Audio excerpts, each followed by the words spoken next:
Well, good morning. We are so glad that you're here. What a turnout for our 100th birthday. I've talked a lot about regulation and demographics, the driving forces that are shaping markets, but also how technology and the rise of that consumer is shaping how companies have to do business, and how these are the forces that are creating disruption. But you know what? Disruption isn't coming. Disruption is here. But in the midst of disruption, there is still a need to grow. But what's the best strategy? Should you go direct to the consumer? Should you enter the voluntary market? Should you expand distribution? Or even think about insuring new risks? But organic growth is really hard in this kind of environment. Today, I want to focus on something, the demographic conundrum that I'm going to call the age dichotomy, and how it should enter your thinking about how to grow. Millennials and boomers, because of their numbers, they are where the action is. Yet their needs, their concerns, and how they buy are so different, forcing companies to bifurcate and segment their strategies. But other industries are facing this too. Now, when I was growing up, having a car represented freedom. Today, fewer millennials are buying cars. They're all about the sharing economy, and they're looking for alternatives. They use car-sharing services like Uber and Lyft. That's why GM invested $500 million in Lyft. And Ford partnered with Getaround to launch car-sharing programs. Think about the implications, though, on the economy of selling fewer cars, or certainly on selling auto insurance. And while millennials seem okay letting someone else drive, aging retirees may not be, even when they should. My mother-in-law. Self-driving cars could help boomers stay mobile longer. I'll pay for that comment. So auto companies and others like Google are investing in driverless cars. But the entire auto industry is being pulled in two different directions. So what's the impact on our industry? Let's start with the millennials.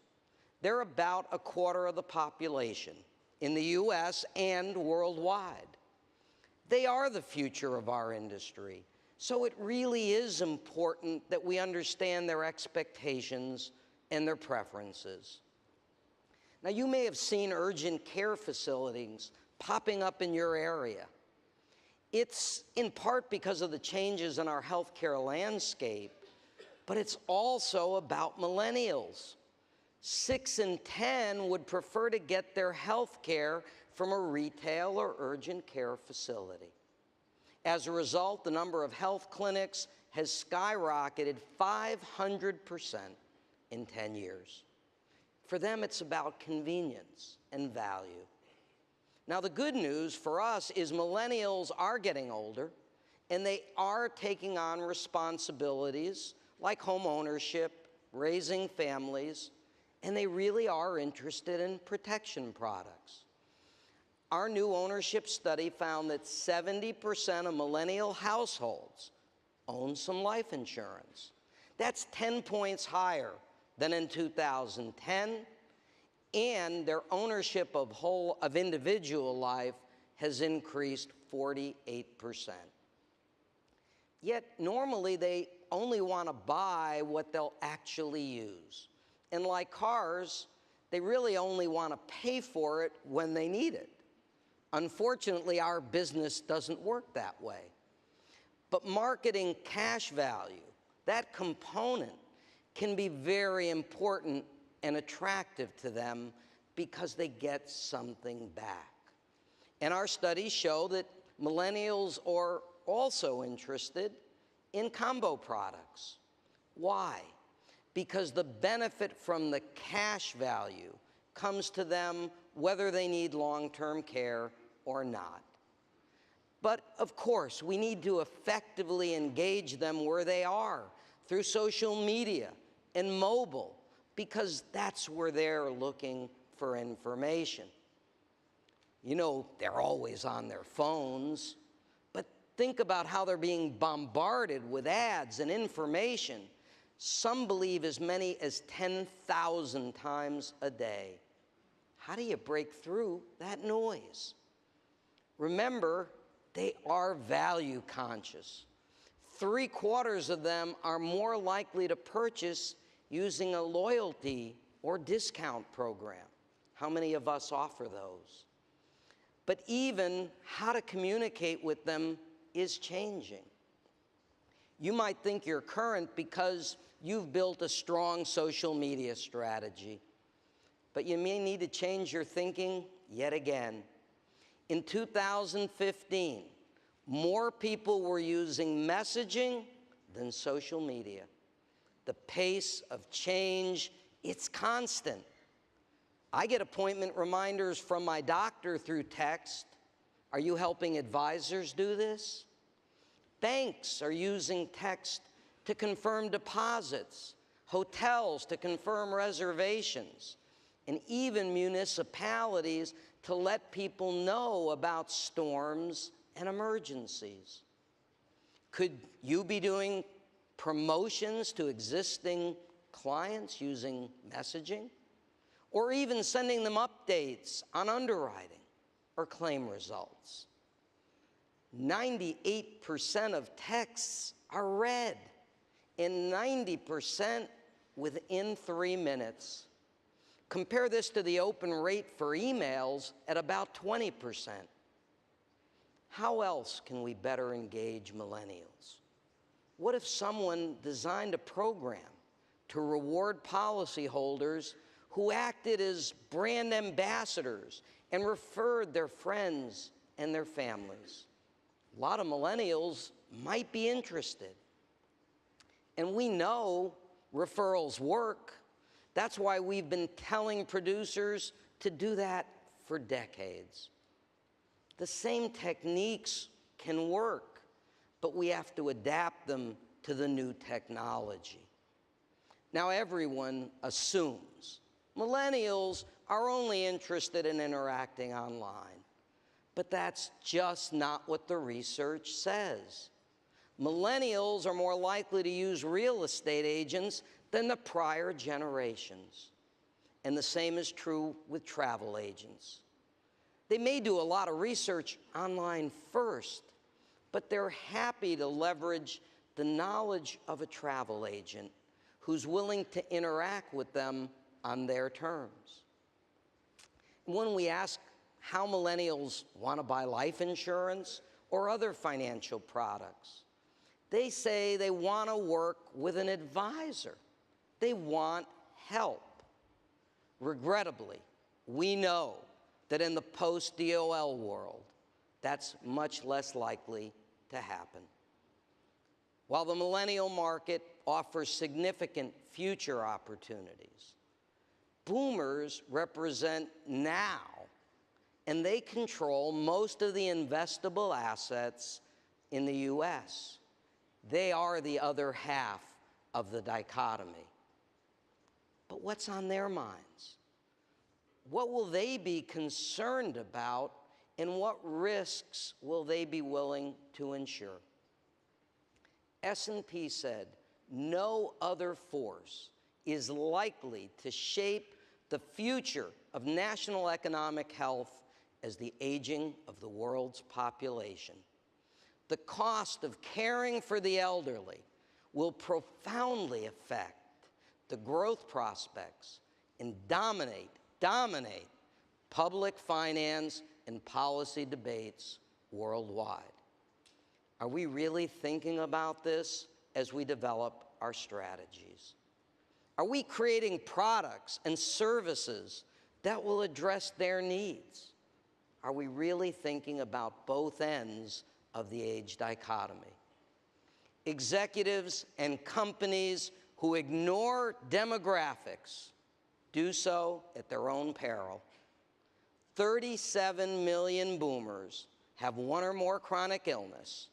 6 in 10 are managing more than one chronic condition. 1 in 3 will be obese. 25% will have diabetes, and nearly half arthritis. Isn't that joyous? But it's the facts. And according to the WHO, 47 million people are living with dementia today. By 2050, that's 132 million. Healthcare costs for those with dementia in the last 5 years is $250,000. That's 57% higher than any other disease. But it's not just a problem in the US. Globally, LTC and hospice expense represented $183 billion in 2011. That will explode to a mind-numbing $2 trillion by 2030. We are looking at a problem of epic proportions, nothing like we've ever dealt with before.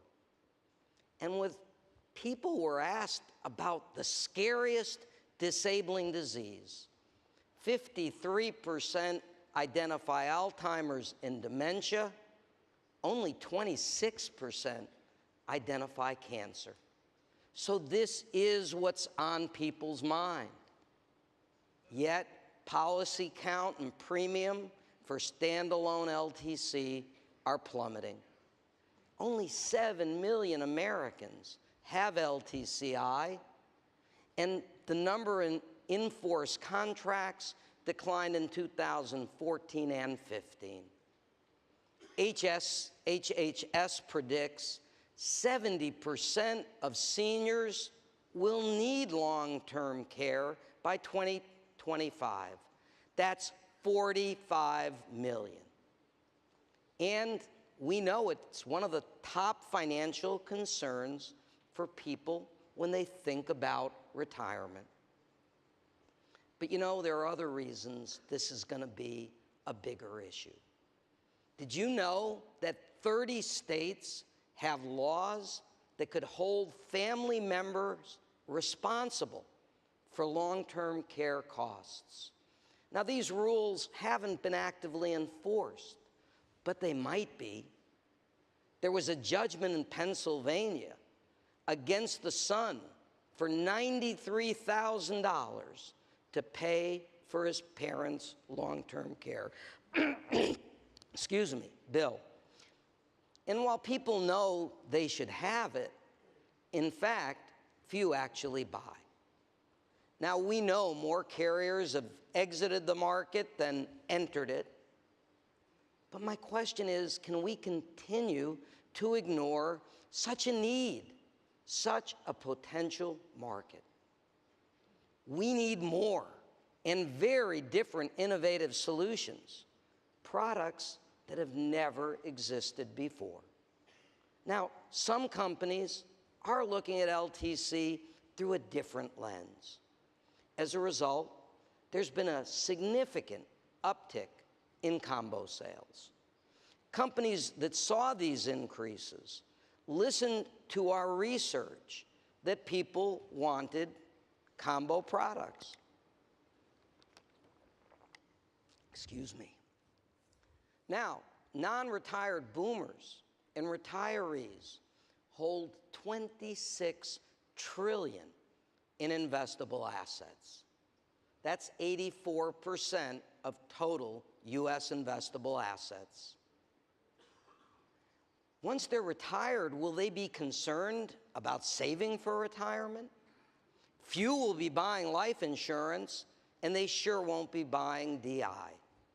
If we want to connect to this segment of the market, we need to be thinking about new products that address the concerns and the fears that they have.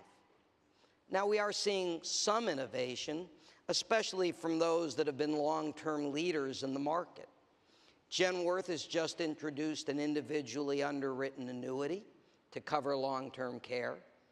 John Hancock has created an LTCI product with a new way of looking at pricing that provides an affordable alternative. But we need far more innovation. In the UK, they're selling annuities strictly to pay for assisted living. In Japan, Taikang is changing its entire business model. They're buying elderly care facilities, they're buying hospitals, and even providing funeral services. They're taking a much broader view, recognizing their demographic realities. As we think about our demographic realities, what are the implications to our business? How prepared are we to deal with an aging population that may not be able to make good economic decisions? It's believed that older Americans are losing $3 billion a year because of financial exploitation. The average victim loses $120,000. This affects us because we may well be in the middle of a transaction that is not in the best interest of the individual. There is a growing debate about what level of responsibility the financial institution has in identifying the abuse. Now, it's very difficult in many cases to know whether a client has a cognitive deficiency or someone's taking advantage of them. It's difficult, too, because 90% of the abuse is perpetrated by family members. Think about it. Your call center rep is trying to be helpful to a family member who's asking for an exception. They may unwittingly be participating in a crime. There is a growing belief that advisors, as well as healthcare workers and bank tellers, must be able to identify those individuals who are suffering from cognitive loss. No one should forget the Neesham case, where prosecutors alleged an agent took advantage of an 83-year-old woman they said showed signs of dementia. Right now, 2 states require producers be educated in elder abuse, and 5 more have legislation pending requiring that your producers be trained.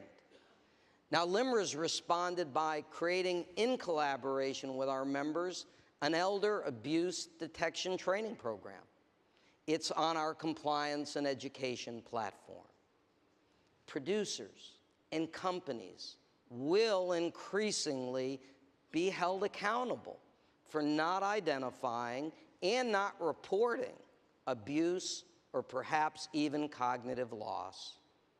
Now, this makes some sense because studies do show that money problems can be an early clue to Alzheimer's. As we age, there really is a loss of decision-making cognitive ability, a decrease in short-term memory, and even less capability to do basic math. Now, a Harvard professor has identified 2 types of intelligence. The first is called fluid intelligence. That is the ability to learn and adapt, and crystallized intelligence, knowledge gained through experience. His studies do reveal that fluid intelligence really does decline with age. This really is an explanation for why young people have an easier time learning things like new technology than some others of us. We have recognized that elderly people may not have the same capacity as they did to make good financial decisions. But I believe this makes the case for why annuity is in the best interest of seniors. As people age, many will be less able to make good investment decisions. An annuity provides them with the guaranteed income they want, but also eliminates the need for them to actively manage their assets.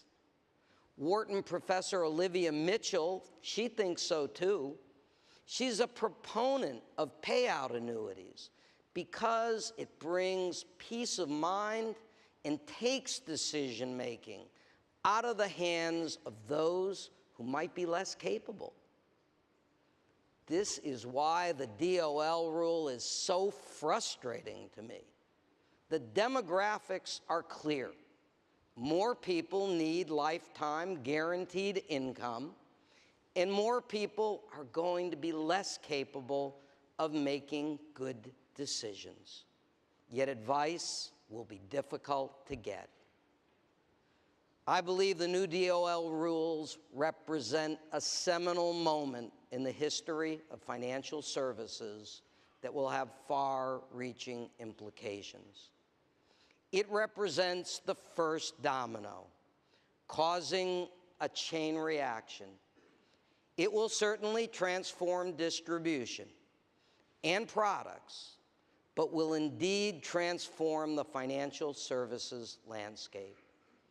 I want to touch briefly on a few outcomes. Some will happen because of DOL. Other trends were already in play, but they will be accelerated. M&A activity will intensify. We are seeing M&A already that is distribution-focused.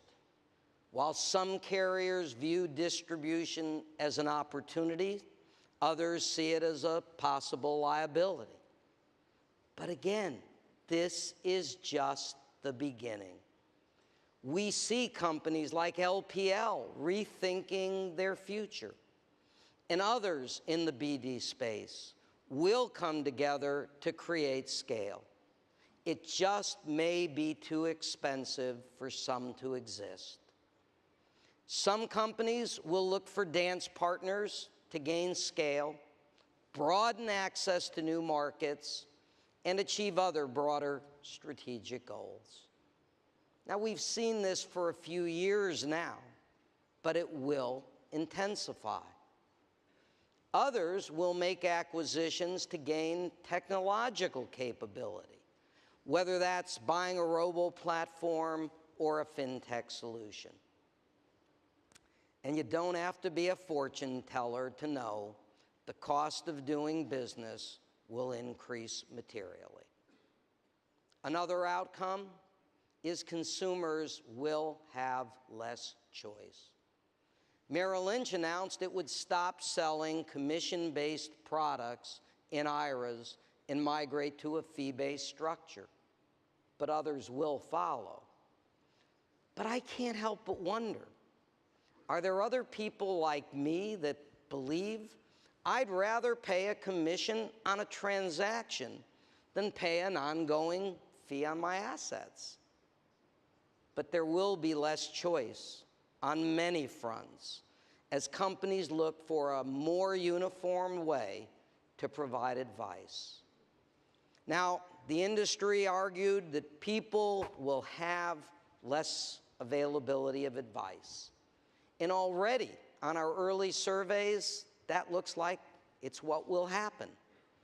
LIMRA surveyed advisors and brokers after the DOL rules were finalized, and both suggested that fewer advisors will serve small investors or service the rollover business. And this, a new study in the UK from its Treasury Department, from the government, has acknowledged an advice gap exists and it's impacting consumers, and this is a result of their RDR regulations. Fact is, most people are willing to pay $100 or less for advice. Most are not willing or unable to pay a fee. But there will be less access to advice for other reasons. The amount of paperwork and the need to comply and the effort needed to do that, some will just retire. For others, their inability to participate in the IRA rollover world will reduce their incomes and perhaps push them into retirement or just leave the business altogether. Even before the DOL rule, sales force growth was not keeping up with the growth in the population. It will likely get worse because recruiting of new financial professionals will be even more challenging. On the positive side, more producers might talk about life insurance and other risk products because, at least for now, it won't have the same restrictions. But demographics don't lie. More people will need help in the coming years, but I'm just not sure they're going to find it. Secretary Perez suggests robo-advice is the answer, but our research shows few people actually know what robo-advice is, and others are just not yet ready to embrace it. In another recent study, people overwhelmingly said they wanted to use both technology and an advisor. But no question, robo-advice will grow and be more prevalent. I believe we're going to see margin compression like we've never seen before. Look at the mutual industry's net flows for 2015 compared to Vanguard's results. Perhaps the market has already voted. We've certainly seen an array of players announcing lower fund fees or changes to their indexed or ETF lineups. There really are many more implications. We just don't have the time to talk about them all. On another front, companies are beginning to truly feel the impact of sustained low interest rates. We're seeing announcements on a daily basis of canceled initiatives and reductions in force. There is no question. Companies will be making decisions looking for ways to reduce cost and improve scale. The next years will be challenging for financial service executives. But we all really need to embrace that the world is different. Disruption is here. While there certainly will be carnage, many of you will view this as an incredible chance and see opportunity. You will see the possibility to build truly new, innovative types of products that really do respond to the aspirations and the fears of both ends of that age dichotomy. You won't just talk about innovation, you'll live it. We need to make lemonade out of lemons. The disruption is here. There is no upside in longing for the good old days. They're just gone. But we are in this together. 100 years ago, LIMRA was created to help the industry overcome the obstacles they faced in another difficult period. Today, we do face unprecedented headwinds. Yet I know we will come through it. The fundamentals haven't changed. The demographics are still in our favor. People need our products, maybe now more than ever. But we must succeed. Millions of consumers rely on our products and our services for their financial security. Thank you.